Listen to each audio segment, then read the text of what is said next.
Okay, to get started, I just added a video clip to my timeline as well as a few audio clips. For my first example, let's say you want to change the volume of a single clip. To do this, go up here to Effects. Then over in this search box, type Gain. And under Volume and Dynamics, drag the gain effect onto the clip you'd like to change. Okay, now make sure your audio clip with the gain effect is selected on the timeline. And then up here, you'll see this gain slider, which you can use to adjust the volume. You can also type a number in here if you want to be exact. For example, I could put in 50% to set it to play at half volume. Alright, this works for individual clips, but for my next example, let's say you have a bunch of different clips and want to change the volume of everything on the track at once. First, let's go over to the Editing tab.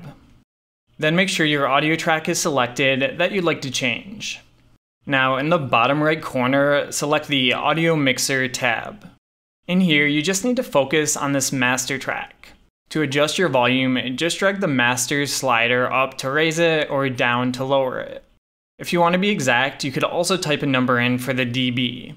Negative dB values will lower the volume and positive will raise it. Okay, this time when I play back my audio, you can tell the volume has been lowered for all my clips on the track. So yeah, that's it for this tutorial. As always, thanks for watching and see you next time.